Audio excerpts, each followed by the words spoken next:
Welcome to Lulu Comedy Super Night 2 powered by Chunga Jewelry. Hi Vineta. The പൊന്നു സൂരജ് ഞാനൊന്ന് shoot ചെയ്ത് തീർത്തോട്ട്. അല്ല എന്താ വന്ന്? അല്ല ചേട്ടനെ ബുദ്ധിമുട്ടിക്കാനൊന്നല്ല. പിന്നെ ഇന്ന് സ്വാതന്ത്ര്യദിനാണല്ലോ. ആണ്. അപ്പോ ചേട്ടന് കുറച്ചുകൂടി സ്വാതന്ത്ര്യം കിട്ടാൻ വേണ്ടിയിട്ട് ഞാൻ ഒരാളെ കൊണ്ടുവന്നിട്ടുണ്ട്. ആണോ? ആരാത്?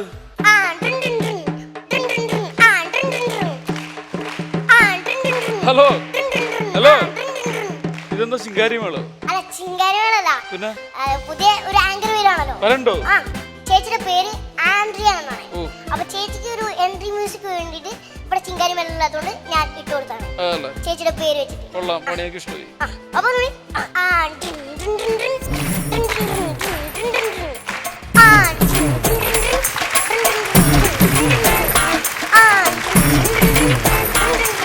മതി മതി മതി മതി മതി. ഹലോ കയ്യൊക്കെ വീശിട്ടല്ലേ? അല്ല നമ്മളൊരു എൻട്രി ആകുമ്പോ കുറച്ച് കെറ്റപ്പ് ഒക്കെ വേണമല്ലോ അല്ലേ? തന്റെ വീട് എവിടെയാ? പെരുമ്പാവൂരം. പെരുമ്പാവൂരോ? ബംഗാളിയാ? അങ്ങനെയല്ല, ബംഗാളിയല്ല, മലയാളി തന്നെയാണ്. അല്ല പെരുമ്പാവൂരാണല്ലോ ഏറ്റവും കൂടുതൽ ബംഗാളികളല്ലേ? എന്താ വെച്ച് കഴിഞ്ഞാൽ മലയാളിയാണ് കേട്ടോ. ആണോ? പേരെന്താ? പേര് ആൻഡ്രിയ. അത് വിട്, ശരിക്കുള്ള പേര്. അല്ല ആൻഡ്രിയ തന്നെയാണ്. തന്റെ പേര് ശരിക്കുള്ള പേര് ആൻഡ്രിയ ആണോ? നിനക്ക് തന്നെയാണ്.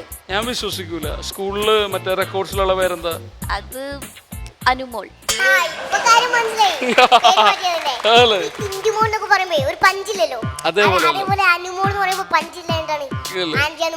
പേരില് പഞ്ചുണ്ട് എന്തായാലും. വീട്ടിലെന്താ വിളിക്കുന്നത്? വീട്ടില് ചക്കര. ചക്കര കൊള്ളാം. ആൻഡ്രിയ അനുമോളാകുന്നു, അനുമോള് ചക്കരയാകുന്നു അല്ലേ? വീട്ടിലാരൊക്കെ ഉണ്ട്? വീട്ടില് അപ്പ അമ്മ അനിയത്തി. അമ്മയുടെ പേരെന്താ? അമ്മയുടെ പേര് ചിന്നമ്മ. ചിന്നമ്മയുടെ മകൾ ആൻഡ്രിയ അല്ലേ? നല്ല ചേർച്ച. അച്ഛന്റെ പേരെന്താ? സ്ലീബ. സ്ലീവേ? സ്ലീവ എന്ന് പറഞ്ഞാൽ കുരിശല്ലേ? അല്ലല്ല, അത് പരിശുദ്ധമായ കുരിശെന്നാണ് അതിന്റെ അർത്ഥം. അല്ലേ? ഡേയ് ഇത് വൻ കുരിശായിട്ടാണോ നിങ്ങളുടെ എത്തിയിരിക്കുന്നത്? കുരിശാണെങ്കിലും പരിശുദ്ധമാണല്ലോ. അപ്പൊ ചേച്ചി ചേച്ചി ഒട്ടും പേടിക്കണ്ട, നമ്മളെ ആളാണ്, എന്റെ കക്ഷിയാണ്. അപ്പൊ മച്ചാ പൊളിക്കല്ലേ? അപ്പൊ സുരക്ഷിതമായ ഒരു കൈകളിലാണ് ഞാൻ ഏൽപ്പിച്ചിരിക്കുന്നത്. സേഫ് ആണ്. ഓക്കെ പൊളിക്കല്ലേ? ഓക്കെ.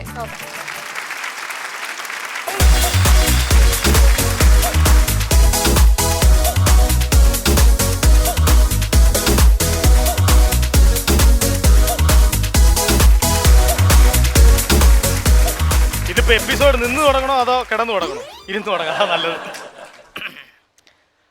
നമസ്കാരം എല്ലാ മാന്യ പ്രേക്ഷകർക്കും ജസ്റ്റ് ഫോർ ഡാൻസിന്റെ പുതിയൊരു എപ്പിസോഡിലേക്ക് സ്വാഗതം. അല്ലെ കൂടെ ഒരു അവതാരിക ഉണ്ടല്ലോ, ഈ വേളിമണി. അതെവിടെ പോയി? പ്രൊഡ്യൂസർ മാഡം പറ. ഈ അവതാരികയോടെ പോയി വേളിമണി. വേളിമണി റെഡി ആയിക്കൊണ്ടിരിക്കാണ്. ഓ ഇതൊക്കെ എപ്പോഴും വരാനാണ് തുടങ്ങാനൊക്കെ? ഇത് ഇപ്പൊ വരുന്നേ. ഈ ഷൂട്ടിംഗ് ഒന്ന് മാറ്റി വെക്കോ? എന്താ പ്രശ്നം? ഫ്ലോറിലേക്ക് ഒരു വൈക്കോൽ വണ്ടി വരുന്നുണ്ട്. വൈക്കോൽ വണ്ടിയോ? അത് ശരിക്കും നോക്കിയേ വേളിമണിയാണ്.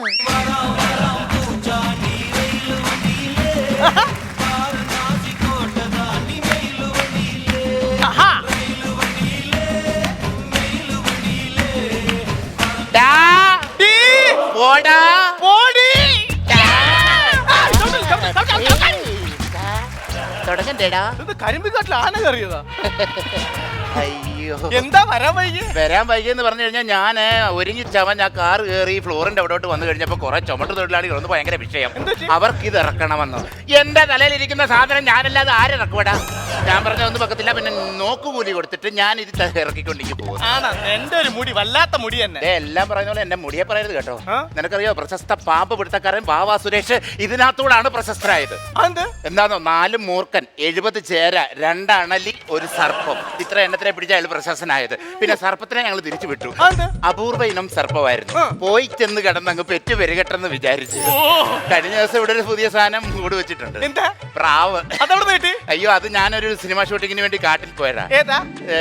ലോർഡ് ലിവിസ്റ്റൺ 7000 ആണോ 8000 ആണോ കണ്ടി. ആ പടത്തിന്റെ ലൊക്കേഷനിൽ പോയപ്പോ ഒരു പ്രാവ് വന്ന് കൂട് വെച്ചു. പിന്നെ എന്റെ മുഖത്തൊരു മോക്കുരു. എവിടെടാ? അയ്യോ പൊട്ടിക്കല്ലേ പൊട്ടിക്കല്ലേ പൊട്ടിക്കല്ലേ പൊട്ടിക്കല്ലേ. എന്റെ മുഖത്തെ കുരു പൊട്ടിക്കുന്നതിന് നിന്റെ മുഖത്താണല്ലോടാ വേദന. അല്ല അത് ഞാൻ പറഞ്ഞേ ഉള്ളൂ. ഇടാ ഈ മോക്കുരു മാറാൻ എന്ത് ചെയ്യണോടാ? പാവയ്ക്ക് അരച്ച് തേച്ചാ മതി. എന്താണ്? പാവയ്ക്ക് അരച്ച് നമ്മളിങ്ങനെ തേച്ച് കഴിഞ്ഞാൽ മോക്കുരു മാറും. ആ പാവയ്ക്കാടെ മണ്ഡലത്തെ 1500 കുരു മാറ്റണമെങ്കിൽ നീ എന്തോ അരച്ച് തേക്കും? അത് ആദ്യം കൊണ്ട് തേക്കാൻ പറ. ഇത് മാറ്റാത്. എവളെ കാര്യം. അപ്പൊ നമുക്ക് തുടങ്ങാം. പോടാ ഓടി. നീ പോടാ നീ പോടി. നീ പോടാ. എന്നാ പിന്നെ ഞാൻ പോവാം. നീ പോകരുതരാ, ഞാൻ ഒറ്റപ്പെട്ടു പോകും, കൈവിട്ടു പോകും. അപ്പൊ തുടങ്ങാം. ജസ്റ്റ് ഫോർ ഡാൻസിലെ ഇന്നത്തെ നമുക്ക് ജഡ്ജസിനെ നമുക്ക് സ്വാഗതം ചെയ്യാം. വിളിക്കട്ടെ? വിളിക്ക്. തെന്നിന്ത്യയിലെ സൂപ്പർ താരം, മലയാളികൾ ഏറെ ഇഷ്ടപ്പെടുന്ന ഡാൻസർ നീരവ് ജീവി.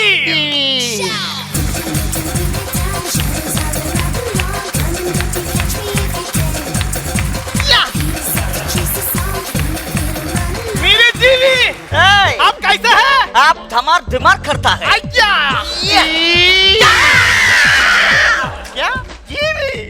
जीवी वेलिमणि नलंदा विषय कुलपति करते थे, जो पिछला नारा निर्वचित होते थे. कुलपति जो परामर्श साथी संबंधों में सारा प्रबंध करते थे. Take your seat എന്ന് പറഞ്ഞതാണ് ഹിന്ദിയിൽ. അപ്പൊ അടുത്ത നമുക്ക് വിളിച്ചാലോ? അടുത്ത വിളിക്കുന്ന ആരെയാടാ? മലയാളികളുടെ പ്രിയപ്പെട്ട നടി, ഡാൻസർ. സ്വാഗതം തങ്കമണി ജി. തങ്കമണി ജി.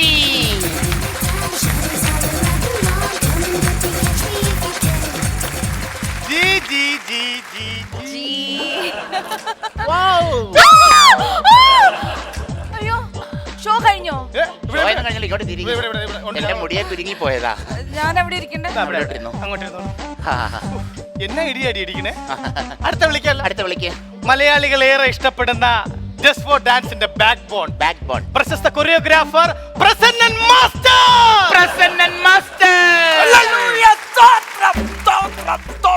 ആരാണ്? നിന്റെ വിളിക്കായി ഞാൻ കാത്തിരിക്കുകയാണ്. ആരാണിത്? പാസ്റ്റർ പ്രസന്നൻ. പ്രസന്നൻ മാസ്റ്ററെയാണ് വിളിച്ചത്. എന്റെ കർമ്മകനോരങ്ങൾ എന്നോട് കള്ളം പറയാറില്ല. സഹോദരി എന്നെ വിളിച്ചില്ലേ സഹോദരൻ? എന്റെ പാസ്റ്റർ ഒന്ന് ഇറങ്ങിപ്പോയി. ഞങ്ങൾ പ്രസന്ന മാസ്റ്റർ വിളിച്ചപ്പോ എന്റെ വിളിക്കായി ഞാൻ കാത്തിരിക്കും. വിളിക്കും, എന്റെ വഴിയെ വരും. ഹല്ലേലൂയ. ഒന്ന് പോ പാസ്റ്റർ. എന്റെ പോലെ ഇതൊക്കെ പ്രൊഡ്യൂസർ മേഡം ഇതൊക്കെ നോക്കി നിൽക്കും. ഇത് നമ്മളത് പ്രസന്നൻ മാസ്റ്റർ.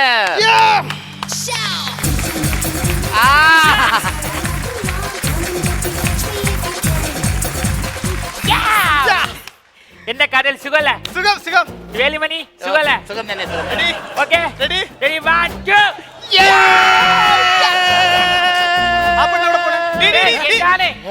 എന്താണ് കാട്ടുന്നത്? ഞാൻ ഒരു കറക്കം കറങ്ങുന്ന 7 കറക്കം കറങ്ങുന്നവളാ. തമാശയാണല്ലേ? ഒന്നുകൂടെ. എന്താണ് ഇതൊന്നുകൂടെ. പുതിയ സ്റ്റെപ്പ് കാണാൻ കരുതരുത്. ഒന്നുകൂടെ കാണിക്കും. പുതിയ സ്റ്റെപ്പ് അല്ലല്ല, കാലിൽ പൊടിയടിക്കുമ്പോ തട്ടിക്കളയുന്നത്. രതീഷ് എന്താണിത്? നിന്റെ അടുത്ത് ഇവിടെ വരാൻ പറഞ്ഞ ഞാന്? സാറിനോട് ഞാൻ എപ്പോഴും ഉണ്ടാവും ടച്ചപ്പ് ചെയ്യാൻ. നിന്റെ അടുത്ത് ഞാൻ ഇവിടെ വരാൻ പറഞ്ഞ ഇല്ലല്ല. Makeup man. ഇവൻ എന്റെ വീട്ടിൽ പെയിന്റ് അടിക്കാൻ വന്ന ആളാണ്. നിന്റെ അടുത്ത് ഞാൻ ഇവിടെ പറയില്ല, പറഞ്ഞു നാട്ടിക്കല്ലേ. ഞാൻ സാറിന്റെ കൂടെ എപ്പോഴും ഉണ്ടാവും മേക്കപ്പ് മാൻ. അതായത് എന്റെ വീട്ടിൽ പെയിന്റ് അടിക്കാൻ വന്നു. ലാസ്റ്റ് എന്നോട് ചോദിച്ചു മേക്കപ്പിന് വരട്ടെ ചോദിച്ചു. എന്നിട്ട് വരാൻ പറഞ്ഞതാണ്. പക്ഷെ ഇവൻ ചോദിച്ച പൈസയാണ് ഞാൻ ഇവിടെ കൊടുത്തത്. അറിയാം എത്ര രൂപയാണ് നീ ചോദിച്ചത്? സാർ ഞാൻ 150 രൂപ വെച്ച് 100 രൂപ വെച്ച് മാസം എത്ര രൂപ പറഞ്ഞു? ഞാൻ 100 രൂപ പറഞ്ഞു. മാസം 100 രൂപ ഇന്നത്തെ കാലത്ത് നല്ലതാ കേട്ടോ. പകുതി ബാങ്കിലൂടെ ഇടാൻ പറ അവൻ്റെ അടുത്ത്. എന്തൊക്കെ പറഞ്ഞാലും സാറിന്റെ ജീവനാണ്, എന്റെ ദൈവമാണ് സാർ. സാർ ആവശ്യമുള്ളപ്പോൾ വിളിച്ചാൽ ഞാൻ ബാക്കിലുണ്ട്. ആയിക്കോട്ടെ. മതി പഫിന്റെ സമയത്ത് ഞാൻ വിളിച്ചോളാട്ടാ. വേഗം നോക്കില്ലേ? അങ്ങനെ ഒന്നും പറഞ്ഞൂടെ ഇങ്ങനെ തൊഴിലാളികളെ. Master take your seat. അതെ, ഞാൻ ടേക്കിന്റെ സീറ്റിൽ ഇരിക്കാറില്ലല്ലോ.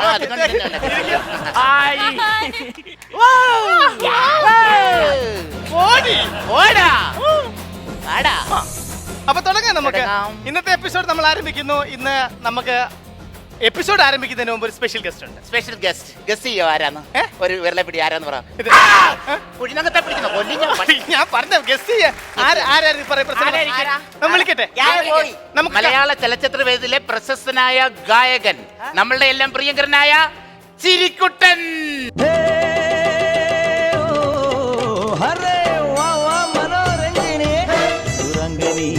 സൂപ്പർ സുര സുന്ദരി ഗോവിന്ദ.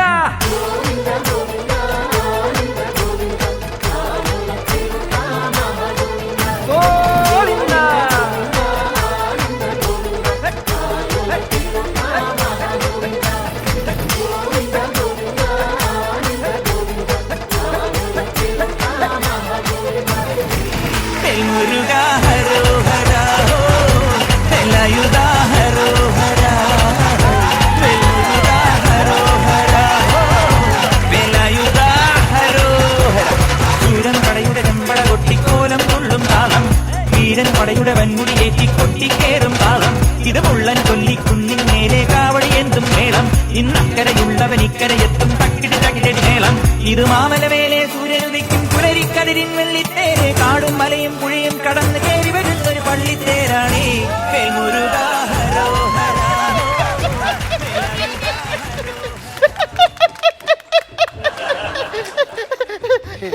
എന്താ കുട്ടിയുടെ പേര്? വേളി. ശരീരം വെച്ച് നോക്കണേ വേളിയല്ല, പിന്നെ ശംഖുമുഖം. അങ്ങനെ ഇടണം.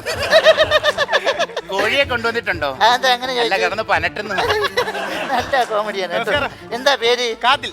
നിന്റെ ചെവിക്കലിന്റെ തരോട് ആൾക്കാര് ഇതൊക്കെ എന്ത് കോളേജ് ഇങ്ങനെയാണ് ആങ്കർ ചെയ്യുന്നത്? പിന്നെ ഞാൻ ഒരുപാട് പ്രോഗ്രാം ആങ്കർ ചെയ്തിട്ടുണ്ട്. ഇതൊരുമാതിരി ചന്ത പെണ്ണുങ്ങൾ സംസാരിക്കുന്ന പോലെ. ഇതൊക്കെ വേറെ ഒരു ജോലിയില്ലേ? ഞങ്ങൾ ഫ്രാങ്ക് ആയിട്ട് ഒരു ലൈവ് പോലെ ചെയ്താണ്. നമ്മൾ വീട്ടിൽ സംസാരിക്കുമ്പോൾ നമ്മുടെ ആങ്കർ. നമുക്ക് പരിചയപ്പെടാം. പരിചയപ്പെടാം. നമ്മുടെ ജഡ്ജസ് ആണ്. പ്രസന്നൻ മാസ്റ്റർ. പ്രസന്ന നമസ്കാരം. തന്നെ പല്ലിയാച്ച ഉമിക്കരിയൊക്കെ ചെറിയിരിക്കുന്നു. തുടച്ചു കളയടാ അങ്ങോട്ട്. എന്ത് ചെയ്യാനാണ് സാറിന്റെ ഒരു കാര്യം? അതാണ് നീരവ് ജി. മറ്റേ ഇസ്തിരിപ്പെട്ടിന്റെ മുഖമുള്ളത്. Okay okay. ഇത് ഞാൻ ഒന്ന് കൈ എടുത്തോട്ടെ. തങ്കമണി. അതിനെ കൈ കൊടുക്കുന്ന അവർക്ക് മാത്രം. വന്ന വണ്ടി കൂലിയെങ്കിലും മുതലാവട്ടെ. അല്ല ഈ ഷോയിൽ വന്നതിന്റെ കാര്യം കോമഡി പരിപാടി ജഡ്ജായിട്ട് ഇരുന്നിട്ടുണ്ട്. അതുപോലെ തന്നെ പാട്ട് പരിപാടി ജഡ്ജായിട്ട് ഇരുന്നിട്ടുണ്ട്. അതുപോലെ തന്നെ ഞാൻ ഷോ ആങ്കർ ചെയ്തിട്ടുണ്ട്. ആദ്യമായിട്ടാണ് ഇപ്പൊ ഡാൻസ് പരിപാടിയിൽ. പിന്നെ ഈ ഫ്ലവേഴ്സ് ടിവിയുടെ പുതിയൊരു ചാനൽ തുടങ്ങുന്നു, ന്യൂസ് ചാനൽ. 24/7 നോർത്ത് ഗാഥോ എന്ന് പറഞ്ഞ പുതിയൊരു ചാനൽ തുടങ്ങുന്നു. അതിന് ഞാൻ വാർത്ത വായിക്കുന്നു. ഞങ്ങൾ കേട്ടായിരുന്നു സാർ വാർത്ത വായിക്കുന്നു. ആ വാർത്ത ഒന്ന് നമ്മുടെ ഈ ജസ്റ്റ് ഫോർ ഡാൻസിന്റെ വേദിയിൽ ഒന്ന് വായിക്കാം. നിങ്ങൾക്ക് നിർബന്ധമാണെങ്കിൽ ഞാൻ വായിക്കാം. നമസ്കാരം. വാർത്തകൾ വായിക്കുന്നത് ഷഡ്ജൻ ശ്രീകുമാർ. വയനാട്ടിൽ കർഷക ആത്മഹത്യ. വിശന്ന് കരിഞ്ഞ് 350 പേര് മരിച്ചു. 350 പേര് മരിച്ചതിന് സാറെന്തിനാ സാർ ഈ ചിരിക്കുന്നത്? അല്ല, ചിരിയില്ലെങ്കിൽ ഞാനാണെന്ന് ആർക്കും മനസ്സിലാകത്തില്ല. അതുകൊണ്ടാണ്. ഓക്കെ, ഒന്നുകൂടെ കൈ എടുത്തോട്ടെ. വേണ്ട. അല്ല, വണ്ടിക്കൂലി മുതലാക്കണം. അയ്യോ വേണ്ട വേണ്ട വേണ്ട. അപ്പൊ നമ്മൾക്ക് അയ്യോ എന്താണ് രതീഷ് ഇടക്കിടക്ക് ടച്ച് ചെയ്യാൻ ഞാൻ നിന്നെ വിളിക്കാൻ ആവശ്യമുള്ള സമയത്ത് വിളിക്കാൻ സമയത്ത് വന്നാൽ അറിയട്ടാ. ഇത് എപ്പിസോഡ് തീർക്കണ്ട ഇന്നത്തെ ദിവസം. ആളായി പാവായി പോയില്ലേ, പോട്ടെ. അപ്പൊ ഇന്നത്തെ എപ്പിസോഡ് നമ്മൾ ആരംഭിക്കാൻ പോവുകയാണ്. ജസ്റ്റ് ഫോർ ഡാൻസിന്റെ ഇന്നത്തെ എപ്പിസോഡിൽ ഫസ്റ്റ് കണ്ടസ്റ്റൻസ് ഒറീസയിൽ നിന്നൊരു മണിമുത്ത് സോനു നിഗം. സോനു നിഗം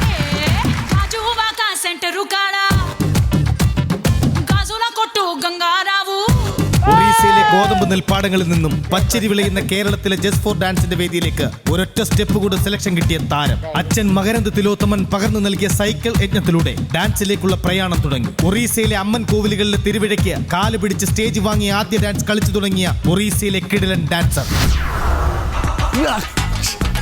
ഞാൻ സോനു നിഗം ഒറീസയിൽ നിന്ന് വരുന്നു. ജസ്റ്റ് ഫോർ ഡാൻസിൽ എനിക്ക് അവസരം കിട്ടി, ചാൻസ് കിട്ടി. നിങ്ങളുടെ എല്ലാവരും സപ്പോർട്ടാണ് എനിക്ക് വേണ്ടത്. അതുപോലെ തന്നെ എനിക്ക് ഈ ജസ്റ്റ് ഫോർ ഡാൻസിൽ വരുമ്പോൾ നിങ്ങളുടെ സപ്പോർട്ട് എനിക്ക് എപ്പോഴും വേണം. ജസ്റ്റ് ഫോർ ഡാൻസിൽ കുറച്ച് സ്പെഷ്യൽ പെർഫോമൻസ് ഒറീസക്കാരനായ സോനു നിഗമായി ഞാൻ അവതരിപ്പിക്കുന്നുണ്ട്. നിങ്ങൾക്കായി ഞാൻ എൻ്റെ സ്പെഷ്യൽ പെർഫോമൻസ് കാണിക്കാൻ പോവുകയാണ്. സോനു നിഗം, ഒറീസയിലെ സോനു നിഗം അവതരിപ്പിക്കുന്ന സ്പെഷ്യൽ പെർഫോമൻസ്.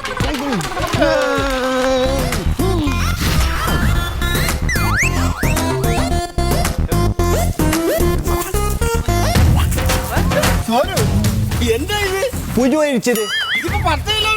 10 ആയിരുന്നു. സാധാരണ 20-30 ആകുന്നില്ല. ഒറീസ ഭഗവാൻ, തിന്നിട്ടെല്ലിന്റെ ഇടയിൽ കയറിയ ഒറീസയിലെ ഈ പഞ്ചാരമുത്തിന് ജസ്റ്റ് ഫോർ ഡാൻസിന്റെ വേദിയിലേക്ക് പ്രൗഢഗംഭീരമായ സ്വാഗതം.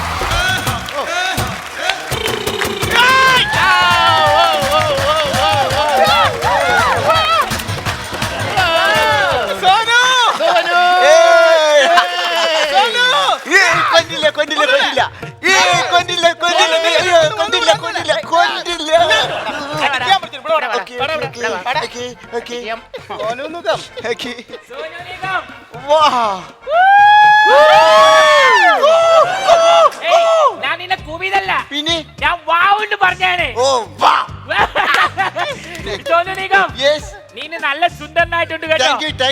പിന്നെ എന്തൊക്കെയുണ്ട് വീട്ടിലെ വിശേഷം? നല്ല വിശേഷം. നീ എന്താണ് എന്നെ പോലെ സംസാരിക്കുന്നത്? നിങ്ങൾ എന്താണ് എന്നെ പോലെ സംസാരിക്കുന്നത്? നിന്റെ വീട് എവിടെയാണ്? ഒറീസ. നിങ്ങളുടെ വീടോ? ചെന്നൈയിൽ.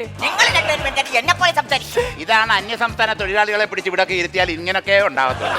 അപ്പൊ നമുക്ക് എപ്പിസോഡ് എപ്പിസോഡിലേക്ക് കിടക്കാം. സോനു, അപ്പൊ നമുക്ക് ഇന്ന് എന്താണ് കാണിക്കാൻ പോകുന്നത്? ഞാൻ എന്റെ ഒരു സ്പെഷ്യൽ പെർഫോമൻസ് ആണ് കാണിക്കാൻ പോകുന്നത്. എന്റെ ഗ്രൂപ്പ് ഡാൻസിന് ശേഷം ഉണ്ട്. ഇന്നത്തെ എപ്പിസോഡ് തന്നെ അവസാനമുണ്ട്. അപ്പൊ എന്റെ സ്പെഷ്യൽ പെർഫോമൻസ് ആണ്. അതിന് പരിചയപ്പെടാം. ഓ മനസ്സിലായോ? ഇല്ല സമീനാഥ പരിപാലയ സുമ.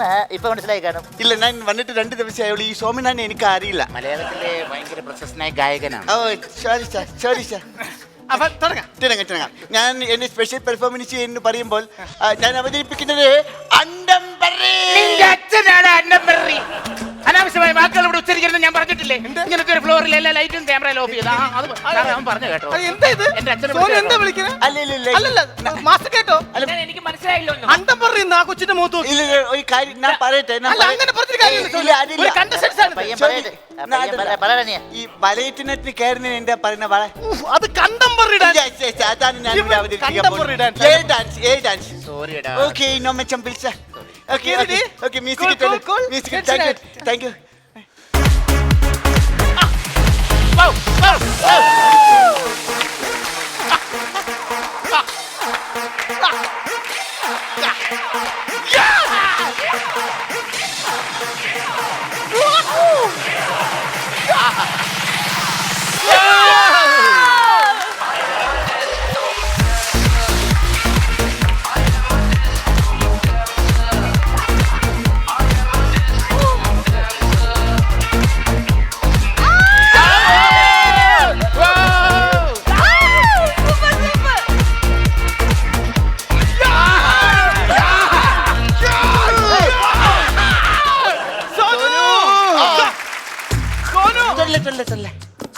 സോനു, ഇല്ല, നിങ്ങൾ ആദ്യം പറഞ്ഞു എന്നെ സംഭവിച്ചു. എന്റെ അണ്ടം പറഞ്ഞു. സോനു, ആ മുട്ടിൽ നീര് വരുന്നുണ്ട് കേട്ടോ. ഒന്നുമില്ല, വരുന്നുണ്ട്. ഇല്ല, ഒന്നുമില്ല. സത്യമായിട്ട് വരുന്നുണ്ട്. സാരി വിളിക്കുന്നു. എന്താ സോനു? കുഴപ്പമില്ല, സത്യമായിട്ട് നീര് വരുന്നുണ്ട്. സാരി വീണ്ടും വിളിക്കുന്നു. എന്താ സോനു? നിൽക്കാൻ പറ്റുമോ? കുഴപ്പമില്ലല്ലോ. അപ്പൊ പെർഫോമൻസിനെ പറ്റി നമുക്ക് ജഡ്ജസിനോട് ചോദിക്കാം. Thank you. യെസ്, നീ നന്നായിരുന്നു. Thank you master. നീ നന്നായിരുന്നടാ. നീ എന്താണ് എന്നെ വിളിച്ചത്? ആവശ്യമില്ല സമയത്തൊക്കെ വന്ന് കണ്ണിൽ കുത്തിയിട്ട് എന്ത് പണിയാണ് കാണിക്കുന്നത്? നീ എന്താ എന്നെ വിളിച്ചത്? നീ എന്നാ? Sorry master. മാസ്റ്ററാ? സാർ, മേലിൽ ഇങ്ങനെയുള്ള സംസാരിക്കരുത്. മേൽ ആവർത്തിക്കരുത്. നീ ഇല്ല സാർ. എന്റെ ഡാൻസാ നീ ഇവിടെ ആടിയത്? നിന്റെ ഡാൻസ് പോരായിരുന്നു. നീ എന്റെ വലിയ ഡാൻസുകാരനാണെന്ന് എനിക്ക് തോന്നി തുടങ്ങിയോ? കഷ്ടമാണിത്. ഇതിലും വലിയ ഡാൻസുകാർ ഞങ്ങൾ കണ്ടിട്ടുണ്ട്. എന്താ വെച്ചാ പറഞ്ഞു കൊടുത്തു.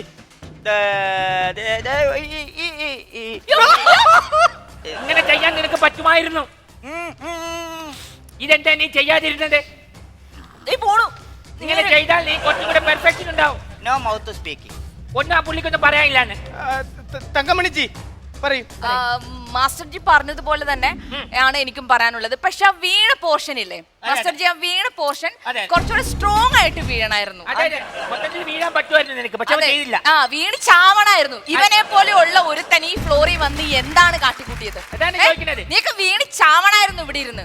എന്തിനാണ് പിന്നെ ഒഡീസ ഗിരീശ ഇവിടെ വരെ വന്നത്? സുഖം കിട്ടിയവൻ കിടന്നുറങ്ങും. നമുക്ക് ചോദിക്കാം.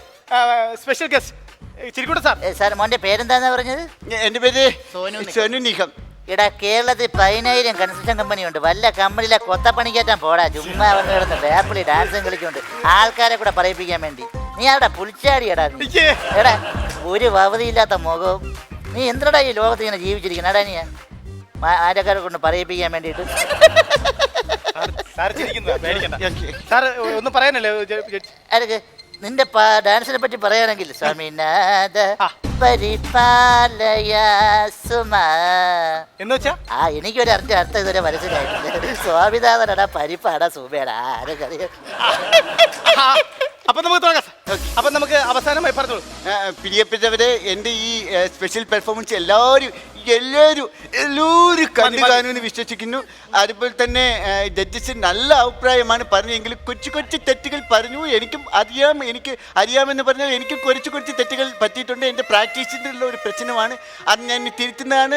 എൻ്റെ ഗ്രൂപ്പ് ഡാൻസ് ടീം വീണ്ടും ഗ്രൂപ്പ് ഡാൻസുമായിട്ട് ഞാൻ വീണ്ടും വരുന്നതാണ്. എല്ലാവരും എനിക്ക് വേണ്ടി പ്രേ ചെയ്യണം. എല്ലാവരും എനിക്ക് വേണ്ടി പ്രാർത്ഥിക്കണം. Thank you. സാർ ആ. ഈ ഷോയെ പറ്റി എന്താണ് അഭിപ്രായം? ഈ ഷോയെ പറ്റി ഞാൻ എന്തോ പറയാനാ, എല്ലാരും പറഞ്ഞിട്ടുണ്ടല്ലോ 5 അപ്പം കൊണ്ട് 5000 പേരെ ഊട്ടിയിട്ടുണ്ട്. ഈ ഷോ വലിയവനാ. എന്ത് പറയാനാന്ന്. എന്ത്?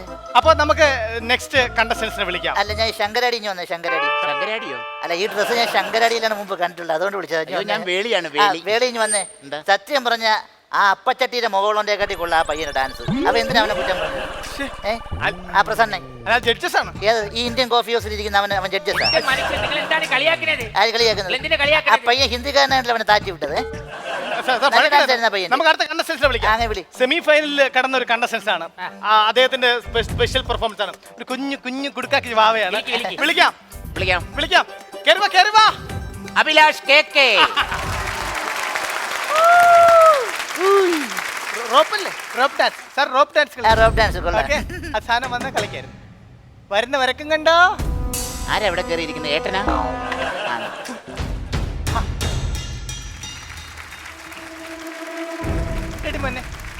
മോനെ കളിക്കടാ.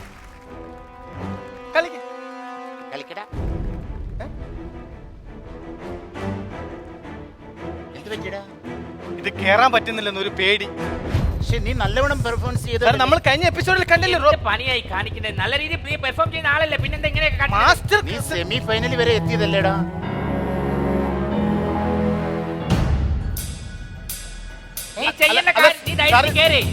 സെമി ഫൈനലിൽ എത്തിയ കണ്ടസ്റ്റന്റ് ആണ്. നന്നായിട്ട് ചെയ്തോണ്ടിരുന്നതാണ്. പറ്റുന്നില്ല. ഇപ്പൊ എന്താ പറ്റുന്നില്ല? എന്താടാ പറ്റുന്നത്? കഴിച്ചില്ലേടാ? എന്ത് കഷ്ടമാണിത്. പേടി വരുന്നു. നീരവ് ജി എന്താ പറയാനുള്ളത്? ഒരു കാര്യം ചെയ്യും മോനെ, ഇതിന്റെ മുകളിൽ ഒന്ന് ചാടി കയറിയേ. അങ്കിൾ പറഞ്ഞുതരാം. ഒന്ന് ചാടി കയറിയ, ഒന്ന് പിടിച്ചിരുന്നേ. ഒന്ന് പിടിച്ചിരി. മുകളിലോട്ട് കയറി. പറ്റുന്നില്ല.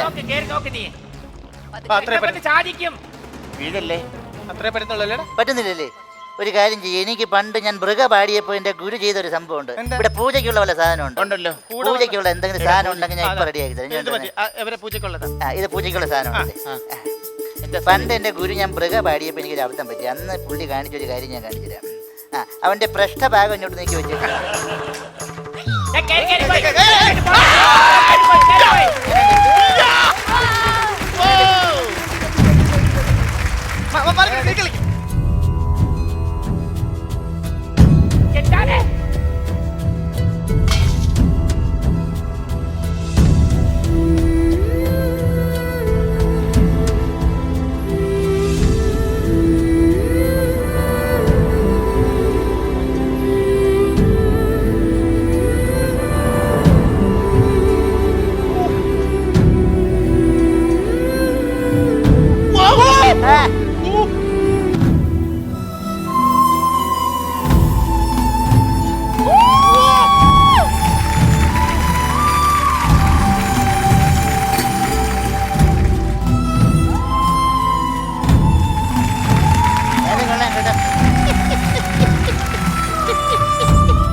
ഒരു പീസ് നല്ല പൊരിച്ച കോഴിയുടെ മണം ഇവിടെ പ്ലീസ്.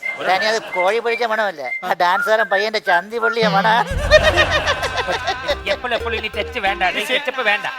ഇവിടെ ബാക്കിലോട്ട് മാറി നിൽക്കും, പരിപാടി സമയമാണ്. അതാണ് സുഖം. മാറി. ജസ്റ്റ് ഫോർ ഡാൻസിന്റെ ഈ വേദിയിൽ നെക്സ്റ്റ് കണ്ടസ്റ്റൻസ് എന്ന് പറയുന്നത് നമുക്ക് നേരത്തെ നമ്മൾ കണ്ടതാണ് സോനു നിഗം. സോനു നിഗത്തിന്റെ ഒരു ഗ്രൂപ്പ് ഇവിടെ എത്തിയിട്ടുണ്ട് പെർഫോം ചെയ്യാനായിട്ട്. ഒരു ടീം, ഒറീസയിലെ ഗ്രാമം തന്നെ ഇവിടെ എത്തിയിട്ടുണ്ട്. ഒരുപാട് താരങ്ങളാണ് അതിൽ. സ്പെഷ്യൽ ഡാൻസ് ആണ്. നമുക്ക് കാണാം. സോനു നിഗം ഇവിടെ എത്തിയിട്ടുണ്ട്. സോനു നിഗം പ്ലീസ്.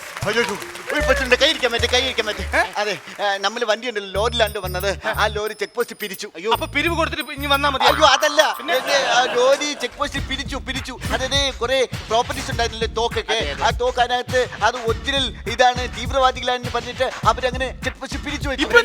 ഇപ്പൊ എന്ത് ചെയ്യാനാണ്? എന്തെങ്കിലും ഒരു അവര് വരാൻ കുറച്ചും കൂടെ സമയം എടുക്കും. ഞാൻ ആളിനെ വിട്ടിട്ടുണ്ട്, പേടിക്കാനും വേണ്ട. അപ്പൊ എന്തെങ്കിലും ഒന്ന് ചെയ്യണം.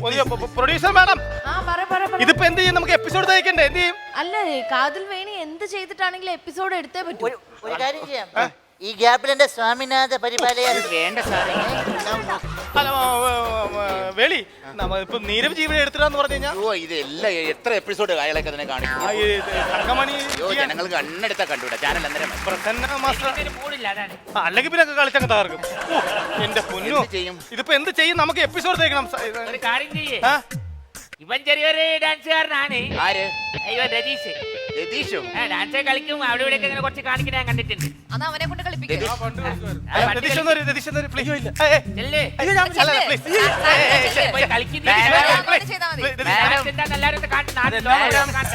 പണ്ട് ഞാൻ കളിക്കുമായിരുന്നു ഡാൻസ്, സ്റ്റാറിലൊക്കെ അടിക്കുമായിരുന്നു. സ്റ്റാർ ടിവിയില അതല്ല, star arts and sports club.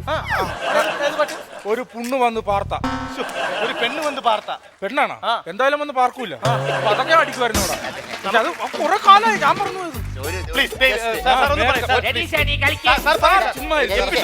പറ്റൂടാ, രണ്ട് പുഴ ഓടിയടാ, രണ്ട് ഡാൻസ് ഓടിയടാ. മേഡം പുള്ളി മതിയോ?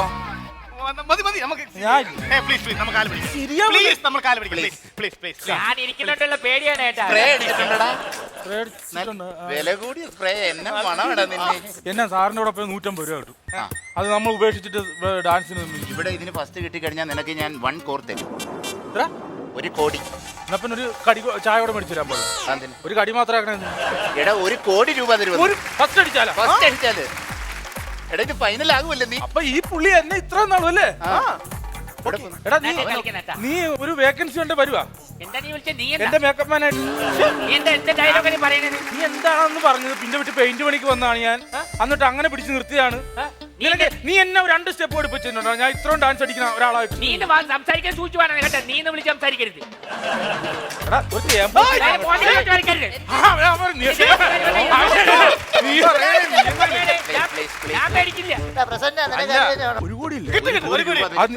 നിങ്ങൾ തന്നെ എണ്ണി തന്നെ.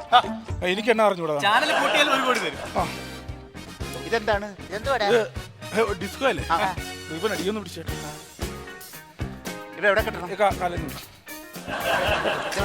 തലക്കടി പാളക്കരയെ നിൽക്കുന്ന എന്തിനാ എംബ്രോയിഡറിയെ?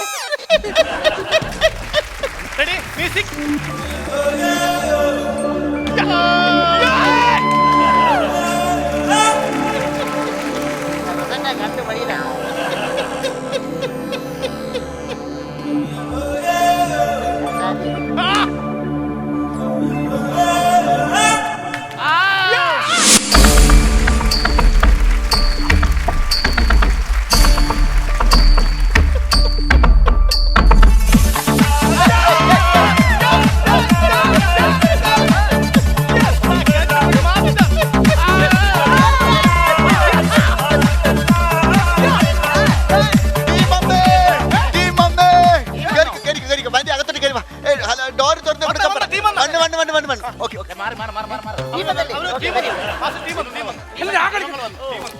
ഞാൻ കളിക്കട്ടെ.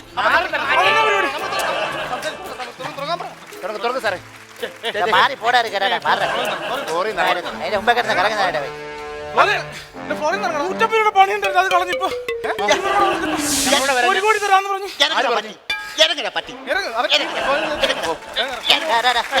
ആരെങ്കിലും വല്ലതും പറഞ്ഞ അപ്പോഴേ തുണിയും വാരി തലയെ കെട്ടി അവന്റെ ഒരു സ്റ്റേജ് വന്നിട്ട് നാർന്നല്ലോടാ നിന്നെ. നേരത്തെ പറഞ്ഞ സ്പ്രേ ആണെന്ന് ആര് പറഞ്ഞു? ഞാൻ പറഞ്ഞോ? 1 കോടി രൂപ നിനക്ക് തരാം. ടീമങ്ങളെ വിളി വരാൻ പറയും.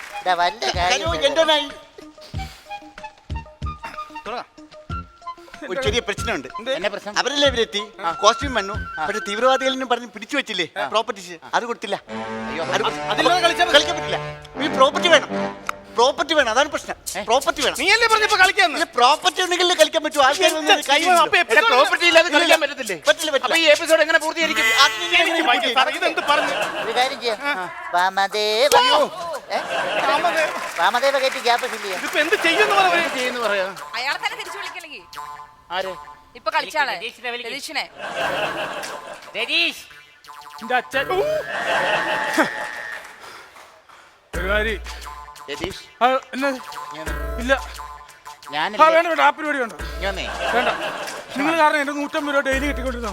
നീ വന്നൊരു ആ കാര്യം പുള്ളിയായിട്ട് ഞാൻ മഴക്കില്ല മാഷ ക്ഷമിക്കണം കേട്ടോ. അല്ല എന്നോട് മിണ്ടാതിരി. നീ എൻ്റെ അടുത്ത് എന്താ പുള്ളി ഉടക്കേണ്ടത്? ഇല്ല ഇല്ല ഇല്ല ഇല്ല ഞാൻ ഇല്ല. പ്ലീസ് നിങ്ങൾ ശരിയല്ല. നിങ്ങൾ ചാനലുകാരൊക്കെ വിളിച്ച് പറ്റിക്കും. ഇല്ല പറ്റിക്കില്ല വേണ്ട പ്ലീസ് കളിക്കടാ വേറെ പണിയിൽ ആരെങ്കിലും പറയുമ്പോൾ വിളിച്ച് കയറാൻ നിൽക്കുന്ന എന്തിനാണ് ചോദിച്ചിട്ടുണ്ട്? ഇല്ല, നീ ഓടിച്ചില്ല മൈക്കിൾ ജാക്സൺ കഴിഞ്ഞാ പിന്നെ നീ അത്രേ ഉള്ളൂ ഒരു കോടി സൂപ്പർ തരും. 1 കോടി രൂപ തരും പറ്റിക്കരുത്. ഞാനാ പറയുന്നത് എടാ നാറി എടാ നിന്റെ കൂടെ വന്നില്ലെങ്കിൽ എനിക്ക് പ്രശ്നമൊന്നുമില്ല കേട്ടോ. എങ്ങനെയാലും കോംപ്രമൈസ് ആവും. റെഡി അത്യുഗ്രൻ ഡാൻസുമായിട്ട് ഇതാ വരുന്നു നമുക്ക് കാണാം ഓക്കെ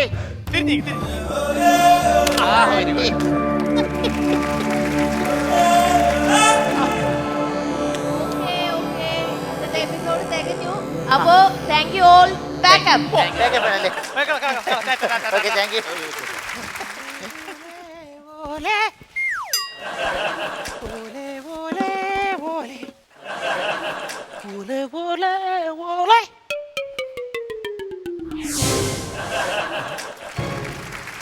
ഇതോടെ പോയി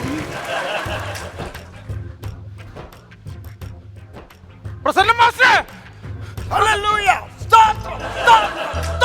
നിന്റെ ഒരു വിളിക്കായി കാത്തിരിക്കുവായിരുന്നു സോദര. നിങ്ങളാരാണ്? ഞാൻ പ്രസിഡന്റ് പാസ്റ്റർ. Pastor president. ദൈവമേ പ്രസന്ന മാസ്റ്ററോടുള്ള പണി പോയാലും ഇനി പാസ്റ്റർ പ്രസിഡന്റിന്റെ കൂടെ ഒരു പണി തരുമില്ല. എന്നെയും കൂടെ നിങ്ങളുടെ കൂടെ എടുക്കണം പ്ലീസ്. നമുക്ക് ദൈവത്തിന്റെ വഴി പോവാം. വരൂ അവൻ വരുന്ന നാളിൽ എന്റെ കാറം പിടിച്ച് മാറുന്ന നാളിൽ എന്റെ കാറം പിടിച്ച് എന്നെ മാറോട.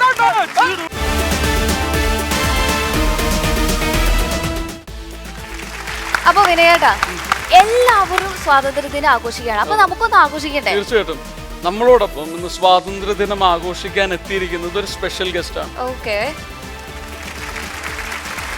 2008 നവംബർ 26 ഭാരതത്തിന്റെ അഭിമാന നഗരമായ മുംബൈയിൽ തീവ്രവാദികൾ ആസൂത്രിതമായി നടത്തിയ 10 ഭീകരാക്രമണങ്ങൾ.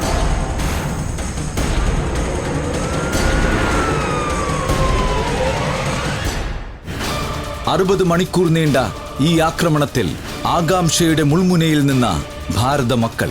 അന്തിമ വിജയം ഇന്ത്യൻ സേനയുടെ കരങ്ങളിലേക്ക് എത്തുമ്പോൾ 22 വിദേശികളടക്കം 200ഓളം പേർ കൊല്ലപ്പെടുകയും 300ലധികം പേർക്ക് പരിക്കേൽക്കുകയും ചെയ്തു. ഓപ്പറേഷൻ ബ്ലാക്ക് ടൊർണാഡോയിൽ ഭാരതത്തിനു വേണ്ടി അവസാന ശ്വാസം വരെ പോരാടി വീരമൃത്യു വരിച്ച മേജർ സന്ദീപ് ഉണ്ണികൃഷ്ണന്റെ വേർപാട് മലയാള മണ്ണിലും കണ്ണീർ തുള്ളികൾ രാജ്യസ്നേഹത്തിന്റെ ഭൂപടം വരച്ചിട്ടു. മുംബൈ താജ് ഹോട്ടലിൽ നടന്ന സായുധ പോരാട്ടത്തിൽ തീവ്രവാദികളെ വകവരുത്തുന്നതിനിടയിലാണ് മേജർ സന്ദീപ് മാതൃരാജ്യത്തിനു വേണ്ടി ജീവൻ ബലി നൽകിയത്. ഭാരതത്തിനൊപ്പം ലോകരാജ്യങ്ങളും അക്ഷമരായി കാത്തിരുന്ന ഈ ദിനങ്ങളിൽ മുംബൈ താജ് ഹോട്ടലിലും ഒബ്രോയ് ഹോട്ടലിലും പിന്നെ നാടിനു വേണ്ടി തീവ്രവാദികളെ വകവരുത്തിയ കേരളത്തിന്റെ വീരപുത്രൻ NSG കമാൻഡോ PV മനേഷിനെ ഭാരതം ഇന്നും ആത്മാഭിമാനത്തോടെ ഓർക്കുന്നു. മുംബൈ ഒബ്രോയ് ഹോട്ടലിൽ കയറി ഒളിച്ച തീവ്രവാദികളെ കൊന്നൊടുക്കി മുന്നേറുന്നതിനിടയിൽ മനീഷിന്റെ തലയിൽ അപ്രതീക്ഷിതമായി പതിച്ച ഒരു ഗ്രനേഡ്. 3 ഗ്രനേഡ് ചീളുകൾ തുളച്ചു കയറിയ മനീഷിന്റെ തലയിൽ നിന്ന് 2 നീക്കം ചെയ്തു. ഒരു ഗ്രനേഡ് ചീള് മനീഷിന്റെ ശിരസിൽ ഇപ്പോഴും തറച്ചിരിക്കുന്നു. അത് നീക്കാനാവില്ലെന്ന് വൈദ്യശാസ്ത്രവും വിധിയെഴുതി. ശരീരത്തിന്റെ ഒരു വശം തളർന്നുപോയ മനീഷ് രാജ്യസ്നേഹികളുടെ പ്രാർത്ഥനകളാൽ ആത്മധൈര്യത്തോടെ സഞ്ചരിക്കുന്നു. കണ്ണൂർ അഴിക്കോട് സ്വദേശിയായ NSG കമാൻഡോ PV മനേഷിന് ഭാരതം ശൗര്യചക്ര ബഹുമതി നൽകി ആദരിച്ചു. വരും തലമുറയ്ക്ക് ആത്മധൈര്യവും ആത്മവിശ്വാസവും പകരുന്ന ചരിത്ര നിമിഷങ്ങളിലൂടെ ധീരദേശാഭിമാനികളുടെ സ്മരണകൾ ഇരമ്പുന്ന ഭാരതത്തിന്റെ മണ്ണിലൂടെ നടക്കുമ്പോൾ നമുക്ക് കേൾക്കാം രാജ്യസ്നേഹത്തിന്റെയും ആത്മത്യാഗത്തിന്റെയും ഹൃദയത്തുടിപ്പുകൾ. ഭാരതത്തിനു വേണ്ടി ജീവിതം സമർപ്പിച്ച മലയാളത്തിന്റെ സ്വന്തം PV മനേഷിനെ ത്രിവർണ പതാകകൾ പാറിപ്പറക്കുന്ന ഈ സ്വാതന്ത്ര്യ ദിനത്തിൽ അഭിമാനപൂർവം ആദരപൂർവം ഈ വേദിയിലേക്ക് സ്വാഗതം ചെയ്യുന്നു. വന്ദേ മാതരം. അപ്പോൾ എല്ലാവിധ ഹൃദ്യമായ ആ ഒരു സ്വാതന്ത്ര്യ ദിനം ആശംസകൾ ആദ്യം തന്നെ നേരുകയാണ്. വന്നതിൽ ഒരുപാട് സന്തോഷമുണ്ട്. നമ്മുടെ കോമഡി സൂപ്പർ നൈറ്റിൽ നിന്ന് ഇവിടെ എത്തിയിരിക്കുന്നത് നമ്മുടെ NCC കാഡറ്റ്സ് ആണ് വന്നിരിക്കുന്നത്. ആദ്യമായിട്ട് ഞാൻ എല്ലാവർക്കും നമ്മുടെ രാജ്യത്തിൻ്റെ 69ാമത് സ്വാതന്ത്ര്യദിന ആശംസകൾ നേരുന്നു. എനിക്കിവിടെ ഈ ഫ്ലോറിൽ വന്നപ്പോൾ തന്നെ വളരെ സന്തോഷം വന്നു. കാരണം എൻ്റെ മുന്നിലിരിക്കുന്നത് നാളെ നമ്മുടെ രാജ്യത്തിൻ്റെ അഭിമാനമാവാൻ പോകുന്ന രീതിയിലുള്ള കുറേ ക്യാരക്ടേഴ്സാണ്. അപ്പോൾ നമ്മുടെ രാജ്യത്തിന് വേണ്ടി അഭിമാനത്തോടു കൂടി പോരാടാൻ, രാജ്യത്തിന് വേണ്ടി അഭിമാനത്തോടുകൂടി അവരുടേതായ കർത്തവ്യങ്ങൾ നിർവഹിക്കാൻ ഇവരെല്ലാവരും ഒരുക്കമാണ് എന്നാണ് എനിക്ക് ഇവരെ എല്ലാവരുടെയും ഫേസ് നോക്കുമ്പോൾ മനസ്സിലാവുന്നത്. ഒരുപാട് ആളുകളുടെ പ്രയത്നത്തിൻ്റെ ഫലമായിട്ടാണ് നമുക്ക് സ്വാതന്ത്ര്യം ലഭിച്ചത് അല്ലേ? തീർച്ചയായും. അപ്പോൾ ഇന്ന് സ്വാതന്ത്ര്യ ദിനമാണ്. അപ്പോൾ ഇത് ഒരുപാട് ആളുകൾ ഈ ഷോ കണ്ടുകൊണ്ടിരിക്കുന്നുണ്ട്. ചേട്ടൻ ആളുകളോട് എന്താ പറയാനുള്ളത്? ഒരു മെസ്സേജ് പോലെ. കാര്യം അത് പറയാൻ വേണ്ടിയിട്ട് ഏറ്റവും ഡിസേർവിംഗ് ആയിട്ടുള്ള ഒരാളാണ്. ഈ രാജ്യം, നമ്മുടെ രാജ്യം എന്നത് ഒരു മതേതര രാജ്യമാണ്. തീർച്ചയായിട്ടും. അത്രയും നല്ലൊരു സംസ്കാരമുള്ള ഈ രാജ്യത്ത് ജനിക്കാൻ കഴിഞ്ഞതിൽ തന്നെ ഞാൻ അഭിമാനം കൊള്ളുന്ന പോലെ തന്നെ എല്ലാവരും അഭിമാനം കൊള്ളുന്നു. കാരണം നമ്മുടെ രാജ്യം എന്നത് നമ്മുടെ ഇപ്പോൾ തന്നെ ഞങ്ങൾ നോക്കി, നമ്മുടെ കേരളം നോക്കിക്കഴിഞ്ഞാൽ തിരുവനന്തപുരം മുതൽ കാസർഗോഡ് വരെ വ്യത്യസ്ത ഭാഷകൾ, വ്യത്യസ്ത ശൈലികളാണ് അത് പ്രയോഗിക്കുന്നത്. അത് കന്യാകുമാരി മുതൽ ജമ്മു കാശ്മീരിലേക്ക് ആയിക്കഴിഞ്ഞാൽ വ്യത്യസ്ത രീതിയിലാണ് ആൾക്കാരുടെ പെരുമാറ്റങ്ങളും അവരുടെ പല രീതികളിലുള്ള അവരെ ആചാരങ്ങളോ വ്യത്യസ്തമാണ്. പലതരത്തിലുള്ള ഭാഷകളും വേഷങ്ങളും പലതരത്തിലുണ്ടെങ്കിൽ തന്നെ നമ്മുടെ രാജ്യസ്നേഹം എന്നത് എല്ലാവരിലും ഒരേ മനസ്സോടുകൂടി ഒരേ കെട്ടുറപ്പോടുകൂടി എല്ലാവരും ഉണ്ട് എന്നതാണ് മനസ്സിലാക്കുക. കാരണം ഞാനൊരു സൈനികനായതുകൊണ്ട് എനിക്ക് പ്രത്യേകിച്ച് പറയാൻ വേണ്ടി സാധിക്കും. കാരണം എനിക്ക് ഈ ആക്സിഡൻറ്റ്, എന്നെ ഈ ഡിസബിലിറ്റി എനിക്ക് സംഭവിച്ചപ്പോൾ നമ്മുടെ രാജ്യത്തിൻ്റെ പല ഭാഗത്തു നിന്നും ആൾക്കാർ എന്നെ നിരന്തരം ബന്ധപ്പെടുകയും എന്നോട് സംസാരിക്കുകയും അവരുടെ പ്രാർത്ഥനയും അവരുടെ സ്നേഹത്തിൻ്റെയും അവരുടെ ആ ലാളനയുടെ വാത്സല്യത്തിൻ്റെയും ഒരു ഭാഗമായിട്ടായിരിക്കാം, ആ സ്നേഹം ഏറ്റുവാങ്ങാൻ കഴിഞ്ഞത് കൊണ്ടായിരിക്കാം ഞാൻ ഇന്നും ഈ ഫ്ലോറിൽ ഇപ്പോൾ നടന്ന് ഇവിടെ വന്ന് നിൽക്കാൻ എനിക്ക് സാധിച്ചത്. തീർച്ചയായിട്ടും. ഞാൻ മനസ്സിലാക്കിയിട്ടുള്ള 2 തരം ആളുകളുണ്ട്. ഒരു പറ്റം ആളുകൾ ഒരു ജോലിക്ക് വേണ്ടിയിട്ട് ഡിഫൻസ് തിരഞ്ഞെടുക്കുന്നു. അല്ലെങ്കിൽ എനിക്ക് ഒരുപാട് സുഹൃത്തുക്കളുണ്ട്. അവർ കൊച്ചിലെ മുതൽ അവർ ഭയങ്കര ഫോക്കസ്ഡ് ആയിരുന്നു. എനിക്കൊരു മിലിറ്ററി ഓഫീസർ ആവണം, എനിക്കൊരു നേവി ഓഫീസർ ആവണം, അല്ലെങ്കിൽ എനിക്ക് എയർഫോഴ്സിൽ അല്ലെങ്കിൽ ഈ പോസ്റ്റിലേക്ക് എത്തണം എന്നുള്ള തരത്തിൽ. അപ്പോൾ ചേട്ടൻ എങ്ങനെയായിരുന്നു കുട്ടിക്കാലം മുതൽ ഒരു ഡിഫൻസിനോട്? ഞാൻ അങ്ങനെ ഡിഫൻസിൽ ചേരാൻ വേണ്ടി ആഗ്രഹിച്ച ഒരു വ്യക്തിയല്ല. ഞാനും ഇതേപോലെ ഞാൻ പണ്ട് നമ്മുടെ നാട്ടിലുള്ള ഒരു കോളേജിൽ പഠിച്ചുകൊണ്ടിരിക്കുന്ന സമയത്ത് ഞങ്ങളൊരു പാർക്കിൽ പോയിട്ടിരിക്കുമ്പോൾ അതിൻ്റെ അകത്ത് ഒരു 3-4 പേര് എൻ്റെ ഫ്രണ്ട്സുകൾ അവർ പറഞ്ഞു ഇങ്ങനെ ബാംഗ്ലൂർ നമ്മളിങ്ങനെ പണ്ടൊക്കെ ഇപ്പോഴത്തെ പോലുള്ള അല്ല, എൻറോൾമെൻറ്റൊക്കെ പണ്ട് ലെറ്റർ എഴുതി അവിടുന്ന് അപ്ലിക്കേഷൻ കൊടുത്ത് പാസ്സായതിനു ശേഷം അവർ ഞങ്ങൾക്ക് കോളിംഗ് ലെറ്റർ അയക്കും. അത് കഴിഞ്ഞ് അങ്ങനെ ആണ് പട്ടാളത്തിലേക്ക് ചേരാൻ സാധിക്കുന്നത്. ഞാൻ മിലിറ്ററിയിലേക്ക് വന്നു. മിലിറ്ററിയിലേക്ക് വരുമ്പോൾ അപ്പോൾ എൻ്റെ ചെറിയമ്മയുടെ മകൻ ഗൾഫിലേക്ക് പോകാൻ വേണ്ടി ഒരു വിസ ശരിയാക്കി തന്നു. അപ്പോൾ വിസ ശരിയാക്കി തന്നപ്പോൾ അപ്പോൾ എനിക്ക് 2 ഓപ്ഷൻ ഉണ്ട്. ഒന്ന് മിലിറ്ററിയിൽ പോകണോ, ഗൾഫിൽ പോകണോ. അപ്പോൾ എന്നും ഞാൻ ഓർക്കുന്നത് നമ്മുടെ ഒരു ഹരിയാട്ടൻ എന്ന് പറയുന്നത്, അദ്ദേഹം ഇന്ന് ജീവിച്ചിരിപ്പില്ല. അദ്ദേഹം ഒരു അകാലത്തിൽ മരണപ്പെട്ടു. അപ്പോൾ അദ്ദേഹത്തോട് ഞാൻ ചോദിച്ചു, എന്നൊരു മാർഗദർശിയ ഒരു ഉപദേശം എന്ന രീതിയിൽ ഞാൻ ചോദിച്ചു, ഹരിയാട്ട ഈ പട്ടാളത്തിൽ പോകുന്നതാണോ നല്ലത് അല്ലെ ഗൾഫിൽ പോകുന്നതാണോ? അപ്പോൾ ഹരിയാട്ടൻ എന്നോട് പറഞ്ഞത് ആ വാക്കാണ് എന്നെ ഇപ്പോഴും ഈ നിമിഷവും ചിന്തിപ്പിക്കുന്നതും. എന്നോട് പറഞ്ഞ ഒരു മനുഷ്യന് 100 ദിവസം പൂച്ച പോലെ ജീവിക്കുന്നതിനെക്കാട്ടി നല്ലത് 10 ദിവസം നരി പോലെ ജീവിക്കുന്നത്. അപ്പോൾ അങ്ങനെയാണ്, നീ തീർച്ചയായും ഗൾഫിൽ പോകേണ്ടതല്ല, നീ പട്ടാളത്തിൽ പോകണം. പട്ടാളത്തിൽ 10 ദിവസം ആയാലും ശരി, അതിനെക്കാട്ടും വലിയ അഭിമാനം വേറെ ഇല്ല എന്ന് പറഞ്ഞു. അപ്പോൾ ആ ഒരു നരിയായിട്ട് തന്നെ അല്ലെ നമ്മൾ പറയുന്ന പോലെ സൈനികനായിട്ട് ആ ഒരു പുലിയായിട്ട് എത്ര വർഷം ഈ ഒരു സേവനം ചെയ്തു? ഞാൻ എൻ്റെ ഇപ്പോഴും ഞാൻ സർവീസിൽ തന്നെയാണ് ഉള്ളത്. ഞാൻ 20 വർഷമായി എൻ്റെ സൈനിക ജീവിതത്തിൽ. രാജ്യം ഉറ്റുനോക്കിയ ഒരു ഓപ്പറേഷനായിരുന്നു ബ്ലാക്ക് ടൊർണാഡോ. അല്ലെങ്കിൽ ഏറ്റവും കൂടുതൽ ആളുകൾ എന്താ പറയുക കാണാൻ സാധിച്ച അല്ലേ? അപ്പോൾ ആ ഓപ്പറേഷൻ ചേട്ടൻ്റെ ഭാഗമായിരുന്നു. ഞങ്ങൾ ആക്ച്വലി ഓപ്പറേഷൻസ് ഞങ്ങളൊരു കമാൻഡോസ് ഞങ്ങൾ ലാസ്റ്റ് മൂമെൻറ്റ്സിലാണ് വരുന്നത്. അപ്പോൾ അങ്ങനെ 3 സ്ഥലങ്ങളിലായിരുന്നു. ഒന്ന് നരിമാൻ ഹൗസ്, അതേപോലെ താജ് ഹോട്ടൽ, പിന്നെ ട്രെഡൻറ്റ് ഓബ്രൈ ഹോട്ടൽ. അങ്ങനെ താജ് ഹോട്ടലിലെ ഓപ്പറേഷൻ കഴിഞ്ഞ് പിന്നെ അതിനുശേഷം ട്രെഡൻറ്റ് ഓബ്രൈയിൽ 2 ടെററിസ്റ്റ് ഉണ്ടെന്ന് പറഞ്ഞു. അപ്പോൾ അങ്ങനെ അവിടത്തേക്ക് മൂവായി. അപ്പോൾ വിനയ് ഒരു മുന്നേ ചോദിച്ച ചോദ്യം വെച്ചാൽ അപ്പോൾ ഈ ഓപ്പറേഷൻ്റെ ഇത്രയും മണിക്കൂറുകൾ ഞങ്ങൾ നിൽക്കുമ്പോൾ സത്യം പറഞ്ഞാൽ ഞാനൊരു കുപ്പിയിൽ ഒരു ഗ്ലാസ് വെള്ളം മാത്രമേ കുടിച്ചത്. ഞങ്ങൾക്ക് ആ സമയം ഭക്ഷണം കഴിക്കാനോ അല്ലെങ്കിൽ ഞങ്ങളെ കുടുംബക്കാരെ കുറിച്ചോ അല്ല മറ്റുള്ള ചിന്തകളൊന്നും മനസ്സിലുണ്ടാവില്ല. അത് തോന്നില്ല, ഒരു എന്താണെന്നറിയില്ല, അങ്ങനെ ഞങ്ങൾക്ക് ആ ഫീലിങ്ങോ അതിനെക്കുറിച്ച് ചിന്തിക്കാൻ വേണ്ടിയിട്ടുള്ള സമയമില്ല, അതേപോലെ വിശപ്പില്ല, അങ്ങനെയുള്ള സമയം ഉണ്ടായില്ല. അത്രയും മണിക്കൂർ കഴിഞ്ഞിട്ട് റെഡ് ആൻഡ് ഓബ്രോയിൽ 2 ടെററിസ്റ്റ് ഉണ്ടെന്ന് പറഞ്ഞു. അങ്ങനെ അവിടത്തേക്ക് മൂവായി. അപ്പോൾ ഞങ്ങൾ വരുന്നതും ഇറങ്ങുന്നതും ഒക്കെ നിങ്ങൾ എല്ലാവരും കണ്ടതാണ്. അപ്പോൾ അങ്ങനെ ആ ഓപ്പറേഷൻ കഴിഞ്ഞ് അവിടെ എത്തി. അപ്പോൾ ഞങ്ങൾ ഇറങ്ങി 25ാമത്തെ നിലയിൽ റെഡ് ആൻഡ് ഓബ്രോയിൽ 2 ടെററിസ്റ്റ് ഉണ്ടായിരുന്നു. അവിടെ ഒരു സിംഗപ്പൂർ ഹോസ്റ്റേജായിട്ട് സിംഗപ്പൂർ 4 പേരുണ്ടായിരുന്നു. ഞങ്ങൾ അവരെയും ആ ഫ്ലോറിലൊക്കെ കുറേ പേര് മരിച്ചിട്ടുണ്ടായിരുന്നു. അവരൊക്കെ ബോഡിയൊക്കെ മാറ്റി എല്ലാവരെയും സേവ് ആക്കിയിട്ട് അത്ര ഹോട്ടലിൽ എത്ര ആൾക്കാരുണ്ടോ അവരെല്ലാം നല്ല രീതിയിൽ നമ്മൾ താഴെ എത്തിച്ചിട്ട് അതിന് ശേഷമാണ് ഞങ്ങൾ ഓപ്പറേഷൻ സ്റ്റാർട്ട് ചെയ്തത്. അത് ഓബറോയ് ഹോട്ടലിൽ 2 അപ്പോൾ അവർ ഉള്ള റൂം ഞങ്ങൾക്ക് മനസ്സിലായി. അപ്പോൾ അതിന് ഇവരെ രക്ഷിക്കാൻ വേണ്ടി നമ്മൾ ശ്രമിച്ചു. പക്ഷേ നിർഭാഗ്യവശാൽ രക്ഷിക്കാൻ വേണ്ടി സാധിച്ചിട്ടില്ല.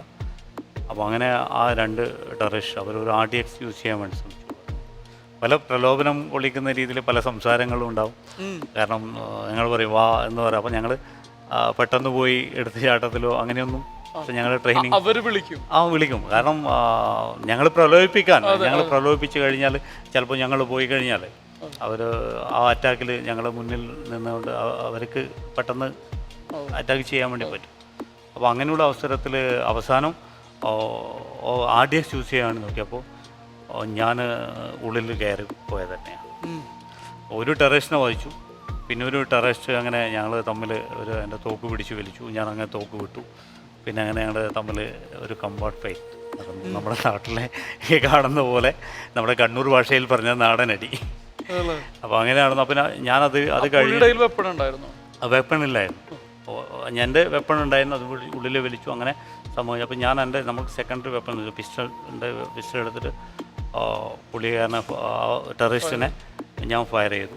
ഫയർ ചെയ്യുമ്പോൾ ഞങ്ങൾ ഈ ഗ്രാനേഡ് 2 സെക്കൻഡിൻ്റെ ഗ്രാനേഡാണ്. അവർ ചൈനീസ് ഗ്രാനേഡ് 2 സെക്കൻഡ് ആകുമ്പോൾ ബ്ലാസ്റ്റ് ആവും. 1, 2 എന്ന് പറയുമ്പോൾ ബ്ലാസ്റ്റ് ആവും. 360 ഡിഗ്രി ആംഗിൾ അതിൻ്റെ ചെറിയ പീസുകൾ തെറിക്കും. അപ്പോൾ അത് ഇങ്ങനെ ഒരു പൂ വിരിയുന്ന പോലെയാണ്. ഞങ്ങളിങ്ങനെ നമ്മൾ കുടയൊക്കെ തുറക്കുന്ന ആ ഒരു ആംഗിളിലാണ് അതിൻ്റെ ഇത്. അപ്പോൾ അത് ഈ നമ്മുടെ ഈ ബെൽറ്റിൻ്റെ ഉള്ളിലൂടെ ഗ്രാനേഡിൻ്റെ റിങ് അത് ഉള്ളിലിട്ട് ബെൽറ്റിൻ്റെ ഉള്ളിലിട്ടിട്ട് ഇങ്ങനെ സീരിയലാക്കിയിട്ടിട്ടേക്കും. അങ്ങനെ ഒരു ഗ്രാനേഡ് പിടിച്ച് മേലേക്ക് ത്രോ ചെയ്തു.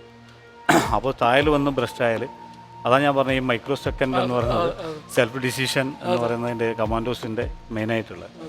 അപ്പോൾ അങ്ങനെ തായൽ വന്ന് ബ്രസ്റ്റായ ഞാൻ പെട്ടെന്ന് മരണപ്പെട്ടു. അങ്ങനെ അവസാനം ഞാനത് ഹെഡ് ചെയ്തപ്പോൾ എൻ്റെ തലേന്ന് ബ്ലാസ്റ്റായി. അങ്ങനെ എൻ്റെ ഹെൽമെറ്റ് ക്രാഷായിട്ട് അതിൻ്റെ 3 പീസ് തലയ്ക്കുള്ളിൽ ഇറങ്ങി. അതിൽ 2 റിമൂവ് ചെയ്തു. ഇപ്പോൾ ഒരു പീസ് ഇപ്പോഴുണ്ട്. അങ്ങനെ 2 ടെററിസ്റ്റും മരിച്ചു. പിന്നെ ഒരു 6 മാസത്തോളം അങ്ങനെ മാസങ്ങളോളം കോമയിലായിരുന്നു. കോമ സ്റ്റേജ് 1 വർഷം കഴിഞ്ഞിട്ടാണ് ഞാൻ സംസാരിക്കാനൊക്കെ തുടങ്ങിയത്. അതിന് 1.5 വർഷത്തോളം ഹോസ്പിറ്റൽ ജീവിതം ആയി. അപ്പോൾ ആ കാലയളവിൽ പല ആൾക്കാരുടെയും സ്നേഹവും എൻ്റെ സഹപ്രവർത്തകർ, അതായത് നമ്മുടെ സൈനികർ എല്ലാവരും ഹെൽപ്പ് ചെയ്തു. അവരുടെ എല്ലാ സ്നേഹവും പ്രാർത്ഥനയുടെയും ഫലമായിട്ട് ഇപ്പോൾ ഈ നിമിഷം ഇവിടെ ഇങ്ങനെ ഈ രീതിയിലെത്തി. എനിക്ക് തോന്നുന്നു സർ, എനിക്കൊരു കാര്യം പറയാണ്ടെന്ന് വന്നട്ടെ. പറയാം. വരും.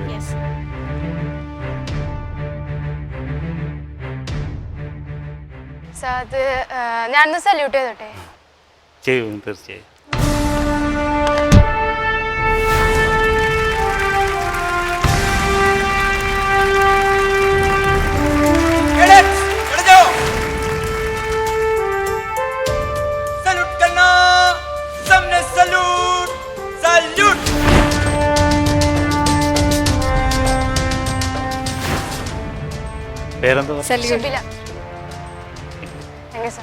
യെസ്, അപ്പോൾ ഷിബിലയുടെ ആ ഒരു സല്യൂട്ട് ഇവിടെ ഇരിക്കുന്ന കാഡറ്റ്സിന്റെ മാത്രമല്ല, ഇത് കണ്ടുകൊണ്ടിരിക്കുന്ന എല്ലാ മലയാളികളും അല്ലെങ്കിൽ എല്ലാ ജനങ്ങളും ഈ ഒരു സല്യൂട്ട് ചെയ്യാനായിട്ട്, അതെ, എല്ലാ ഇന്ത്യക്കാരും ഈ ഒരു സല്യൂട്ട് ചെയ്യാനായിട്ട് ആഗ്രഹിക്കുന്നുണ്ട്.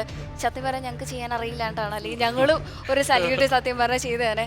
സോ യെസ്, അപ്പോൾ ആ ഒരു കഥ കേട്ടിട്ടുള്ള നമ്മുടെ NCC കാഡറ്റ്സിന്റെ ആ ഒരു ബഹുമാനം ആണ് ഇപ്പൊ നമ്മുടെ ഷിബില നൽകിയത് എന്നെനിക്ക് പറയാനുണ്ട്. അപ്പോൾ ഈ ഇരിക്കുന്ന കാഡറ്റ്സിന് മാത്രമല്ല, കേട്ടുകൊണ്ടിരിക്കുന്ന ഞങ്ങൾക്ക് രണ്ടുപേർക്കും ആ ഒരു അവിടെ നടന്ന ആ ഒരു സംഭവം എങ്ങനെ നടന്നതെന്ന് ഓർക്കുമ്പോൾ തന്നെ നമ്മൾ അത്രയും ഒരു ഫീലിൽ നിൽക്കുകയാണ് ഇപ്പോൾ.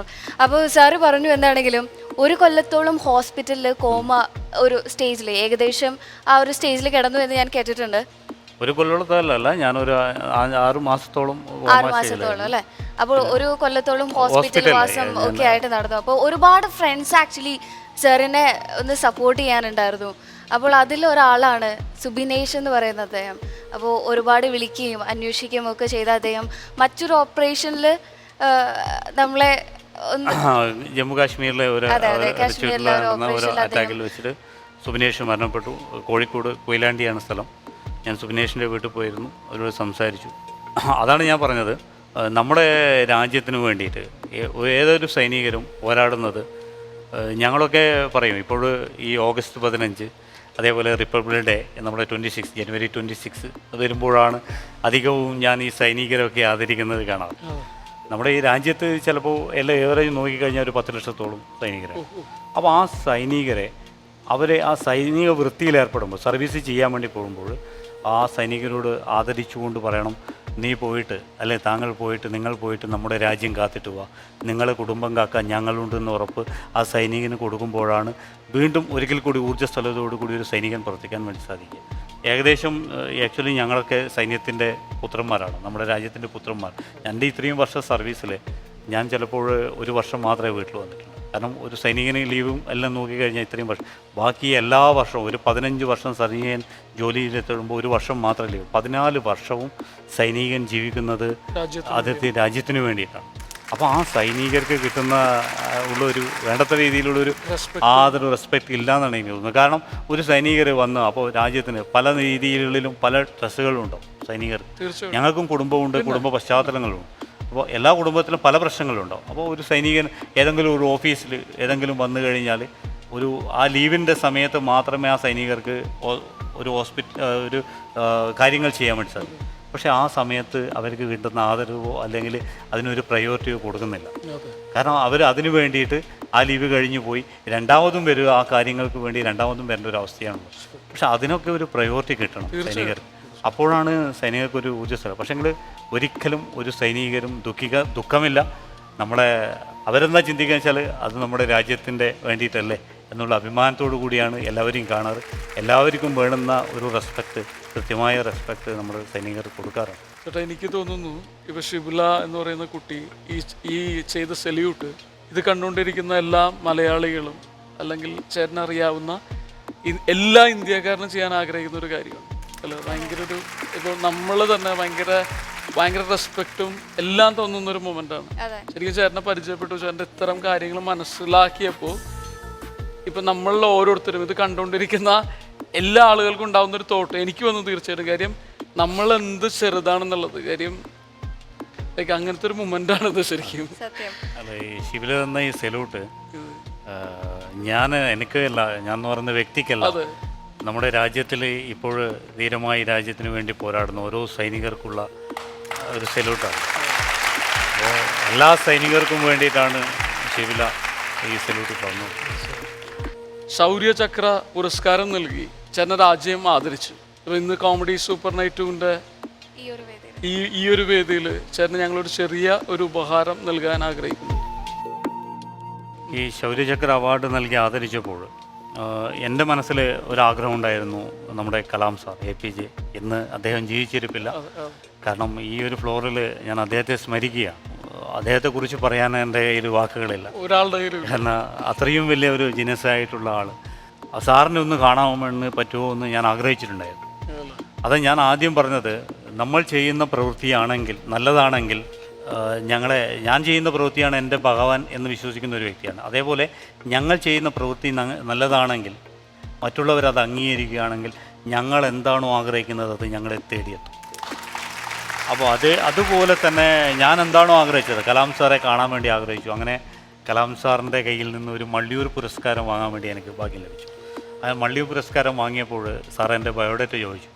അങ്ങനെ കണ്ണൂർ യാദൃശികമായി സാറ് വന്നപ്പോൾ എന്നെ കുടുംബസമേതം സാറ് അവിടെ വിളിപ്പിച്ച് സാറുമായിട്ട് ഒരു 5 മിനിറ്റ് സാറുമായിട്ട് സംസാരിക്കാനും വാക്ക് സ്പെൻഡ് ചെയ്യാനും വേണ്ടി ഭാഗ്യം ലഭിച്ചു. അതാണ് എൻ്റെ ജീവിതത്തിൽ എനിക്ക് കിട്ടിയ ഏറ്റവും വലിയ ഒരു ഭാഗ്യം.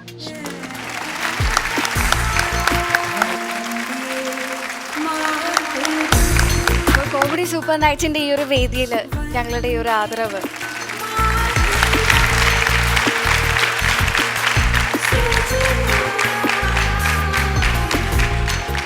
എനിക്ക് തന്ന ഈ ആദരവ് ഞാൻ നമ്മുടെ രാജ്യത്തിന് വേണ്ടി പോരാടുന്ന ഓരോ സൈനികർക്ക് വേണ്ടി ഡെഡിക്കേറ്റ് ചെയ്യും.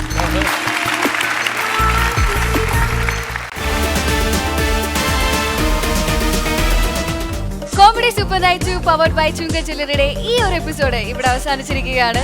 പുതിയ അതിഥിയും പുതിയ വിശേഷവുമായി വീണ്ടും ഞങ്ങൾ എത്തുന്നതായിരിക്കും. എല്ലാവർക്കും ഹൃദയം നിറഞ്ഞ സ്വാതന്ത്ര്യ ദിനാശംസകൾ. And yes, by.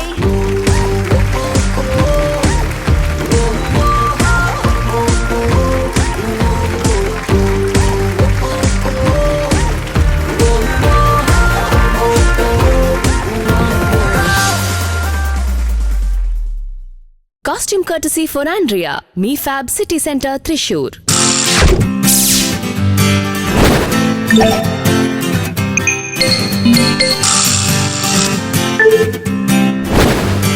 Yeah.